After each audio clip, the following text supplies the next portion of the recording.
Hello, welcome to the Richly or Poorly Show. My name is Dr. Stephen Dawson, and I'm your show host. Thank you for joining me. Please visit shdawson.com/podcast and click on the link offer to learn about the Richly or Poorly Show. Here you can familiarize yourself with the show. Please listen to, follow, and like the show on Apple Podcast, Spotify, and wherever you listen. And please remember to leave the show a nice review. Please share the show with your friends. Send them the link to my podcast webpage and offer to help them set up their device to subscribe to the show. Thank you to the 6 streaming services that syndicate the Richly or Poorly Show. Thank you to the anonymous and individual sponsors of the Richly or Poorly Show. I'm still looking for my first commercial sponsor. Finally, please continue to email your questions and comments about the show to service@shdawson.com. The show's motto is unmistakable. Richly is goodly. Please consider how you define the term good as we journey through life together in your pursuit of defining the term richly in your life. The plan for my presentations to you was to first establish a foundation of shared understanding between you, the listener, and me. Then, proceed to build on that foundation with subsequent episodes. I recommend that you review the 9 episodes between December 2nd, 2025 through January 27th, 2026 as you see fit to help you remember the foundation of our shared understanding as we proceed through each episode you hear in the coming weeks, months, and years. Last week, I presented 7 questions I had received from listeners about the Richly or Poorly Show. I shared the questions and my answers with my intended audience. I received a notable response theme from listeners about this episode. Many listeners told me they are afraid of global events today, to the point they are hindered from trying to live their life more richly. Today, I will present on the topic of fear. I will present some world history for context and current events from both physical and monetary views that could easily cause a person to be concerned for their safety, with the intent to deliver tangible actions for how to deal effectively with fear. Let's start by defining fear. Fear is defined as false evidence appearing real. F-E-A-R. Fear is simple to handle. Define the facts, then deal with each fact based on its urgency within the moment. I presented on December 9th, 2025. The first principle I have found is paramount, undeniable, and non-negotiable to living life more richly. Understand your data life cycle. Your data life cycle consists only of facts. The life cycle is a constant action of taking the stuff you have and identifying facts in the pile of stuff. Then treat each fact as you see fit. Now, let's consider some context of fear by considering some world history. King Charles I of England was arrested by the English Parliament in 1646. They arrested him as part of their civil war at the time. Essentially, the people wanted more power over the king. The king pushed back by disbanding the Parliament as no longer necessary to help rule England, and that did not go well with the people. The people arrested King Charles I, held him in confinement for almost 3 years, and cut off his head by a formal execution almost 3 years later to the day from when he was arrested. The family of King Charles I was spared by the people of England. February 2026.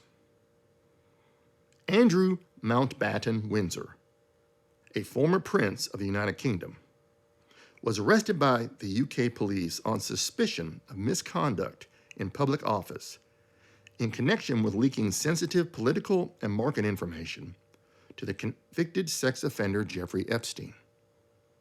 The last time anyone in the United Kingdom monarchy was arrested was King Charles I. February 2026. Former British ambassador to the US, Peter Mandelson, was arrested by the UK police on the same charge, leaking sensitive political and market information to the convicted sex offender Jeffrey Epstein. Both Mountbatten, Windsor, and Mandelson now face life in prison for their charges, should either of them be convicted. February 2026. South Korean President Yoon Suk Yeol was convicted by the National Assembly of the Republic of Korea of violating his authority as president in 2024. He was sentenced to life in prison. Essentially, he declared martial law out of fear that North Korea was soon to attack South Korea. The people of South Korea thought that would agitate North Korea and demanded that martial law be stopped. February 2026. The leader of a narcotics manufacturing and distributing organization in Mexico, known as El Mencho, was killed in a security operation conducted by the Mexican Army in coordination with the assistance of the United States, causing nationwide unrest and violence in Mexico.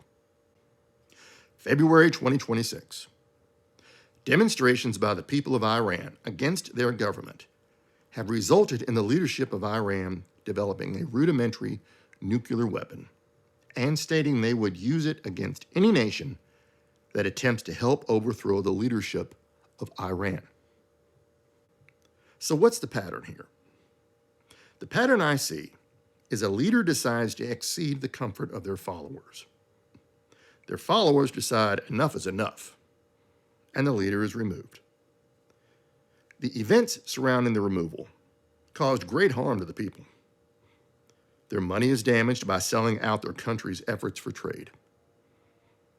Their peace is removed by the military and terrorist violence.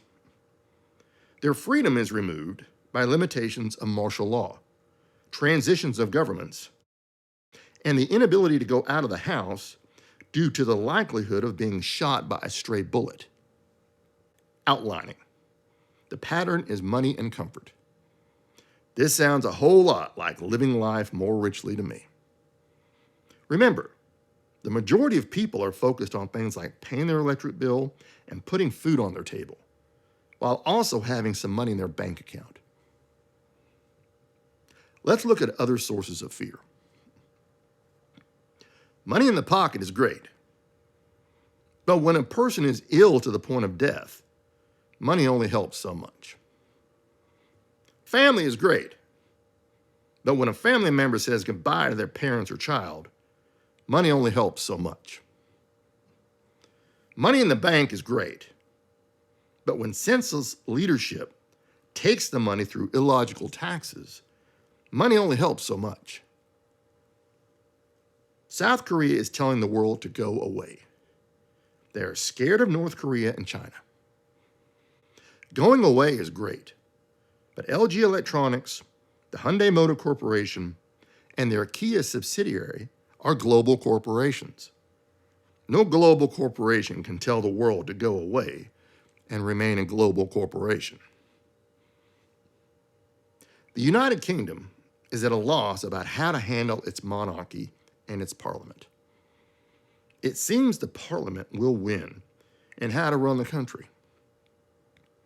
The United Kingdom without a monarchy would be a first for them.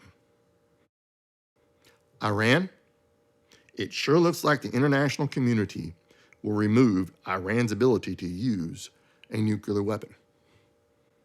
Mexico, there is no longer a valid business use case to either manufacture in or ship through Mexico.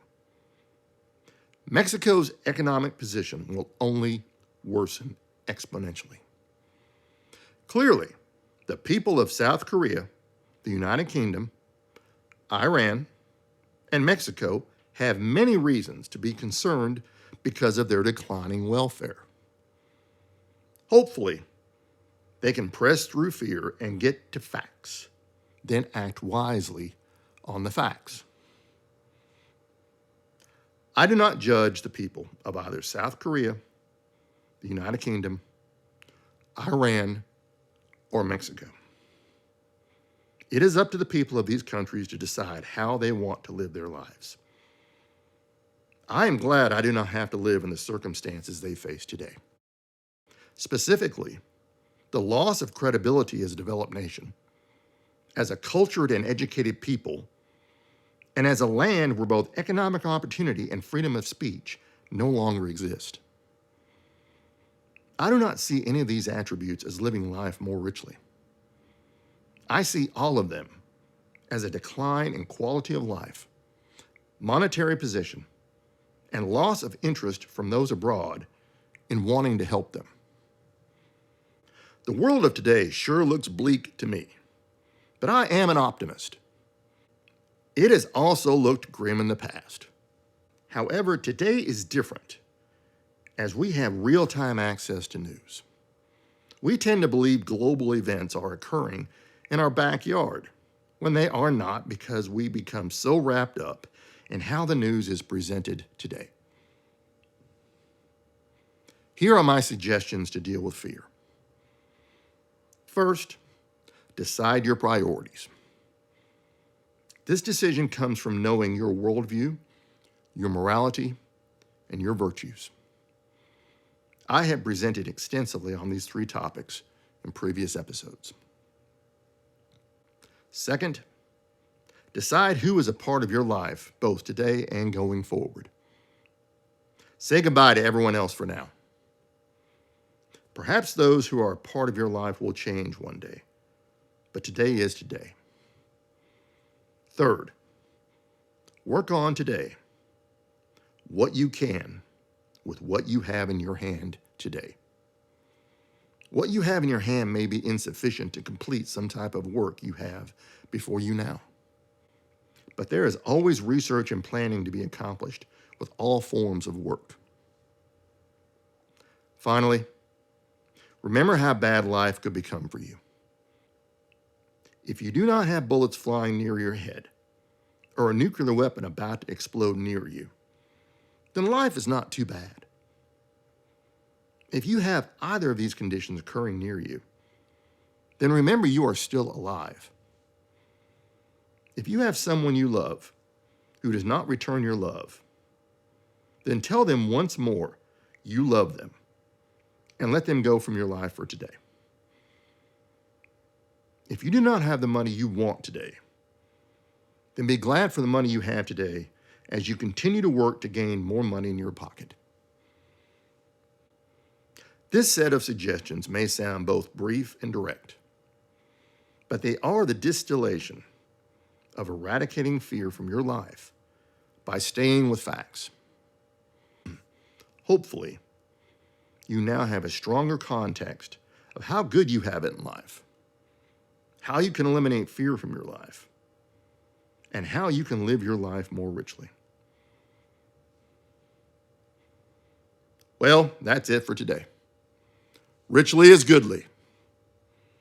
Are you understanding more about the terms richly and goodly in your life and how you want to apply them in your life? Try to settle in your mind my role in your life. Doing so will help you be ready to continue your journey with loads of joy and excitement about the good results in your life gained from experiencing all I have to share with you. Thank you for joining me for this episode of the Richly or Poorly Show. I've enjoyed presenting to you today. Until the next episode, I hope you will be safe and join me next week. Until then.